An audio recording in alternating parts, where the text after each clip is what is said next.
Anybody else remember earlier this year when Don Cherry called out the Carolina Hurricanes for being a bunch of jerks after celebrating their win over the Edmonton Oilers? You don't do this thing in the net. It's professional hockey. They're jerks doing it. This is a joke. These guys, to me, are jerks. Absurdly amateurish, pee-wee garbage stuff. They're a bunch of jerks as far as I'm concerned. You know, just having fun as a team and celebrating after success like normal people do. Cherry called out the team for being overly flashy and arrogant.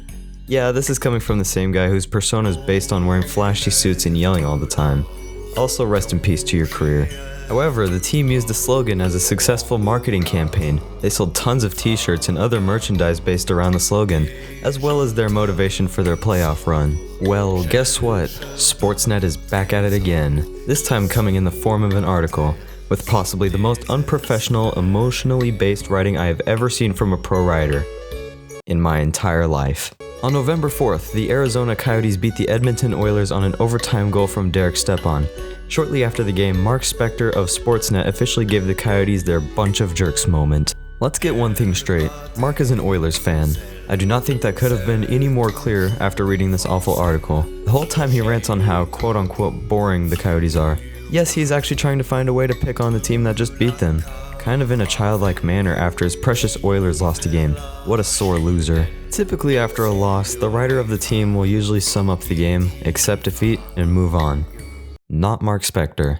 Just read the headline of this article. Oilers undone after being forced to endure Coyotes' boring approach. Well, that sure as hell got my attention. What could he have meant by this? Well, almost exactly as I expected, but 1,000 times worse. Just look at how he starts off this article. Then there's the Arizona Coyotes. Low event, low excitement, low value for the ticket buyer, and a perennial low finisher in the National Hockey League standings. Fair enough. The Coyotes haven't been the greatest team in the past few years, but I find it incredibly petty to call them out when the team you're covering have only made the playoffs twice in the past 15 seasons. Also, make sure to give your incredible Oilers a big congrats for wasting Connor McDavid's career thus far. What an incredibly wasted talent. And the low event, low excitement line also makes very little sense. Think about it. How exactly would you measure excitement in a hockey game? Well, what makes a game exciting? More goals, lots of shots, fights, and winning. The Arizona Coyotes average more goals and shots per game than the Oilers, and according to previous history, I do not think that first place spot for the Oilers in the Pacific Division is lasting very long. And of course his low value comment. I don't know about anyone else, but a hockey ticket, hot dog, and a beer for only $20 is outstanding value. If you're going to make a bold statement like that and call a hockey team boring, at least set your facts straight so you can, at the very least, back up your awful claims. The Coyotes have a perennial playoff squad, and all Mark has to say about them is, they play boring hockey. Mark himself even adds a post-game quote from the Oilers defenseman Oscar Klefbom, and I quote, "It is a bit boring, but teams are going to do that to us. We come with a lot of speed, and we have some guys who like to carry the puck in and create some things off the rush." As if to signify that Mark's statement on boring hockey means very little to anyone, even his precious Oilers. Oh, but Mark does not stop there. Oh boy, he just keeps on going, and going, and going, and going. As if he's trying to prove a point he knows he cannot effectively prove. He is so salty from this regular season loss, he goes and disrespects the whole Coyotes franchise, and isn't shy from giving you a whole history lesson on them. But my favorite part has to be this section here. Sure, you say. It was good enough to win last night in Edmonton. Indeed, the Coyotes ground out a 3-2 overtime win over the Oilers. They won fair and square. This further proves to me that he is just one salty dude. What point is it exactly that you're trying to prove from a regular season loss? Perhaps if this was something of bigger significance, say the Western Conference Finals, I'd understand his emotions a little bit more. But this is nothing more than a regular season game, early into the season no less. Another point I'd like to touch on in this article is this paragraph. If this style sells hockey tickets, then why don't the Coyotes sell any? Would Arizona's home attendance rank 27th this season, after being 29th last season?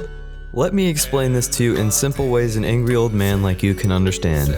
In what location will a hockey team sell more hockey tickets? A large Canadian city that prides itself on hockey and is located downtown where many people commute every day? Or a dry barren wasteland that promotes its other three major sports teams far more and is located in an area where not as many people live? Simple math. Even if the Coyotes had the best playstyle of all time, they would have little to no change in attendance. The last point of this article I wanted to go over was the closing quote. It's heavy, the battles are hard, "There's not much room out there," said Darnell Nurse. "It's not boring, so to speak, but you know you're not going to get many opportunities." It's not boring. Mark Spector of Sportsnet really just added a quote that refutes his stupid claim. Great job. But it didn't just end at the article. Of course someone had to step up and say something after this old man just disrespected your whole franchise and its players. The president and CEO of the Arizona Coyotes went on Twitter and posted this after the Coyotes lost to the Flames in overtime. And of course the Coyotes organization themselves got involved in this nonsense as well. During the next game against the Calgary Flames, the Twitter account took shots at Spector with his boring hockey quote.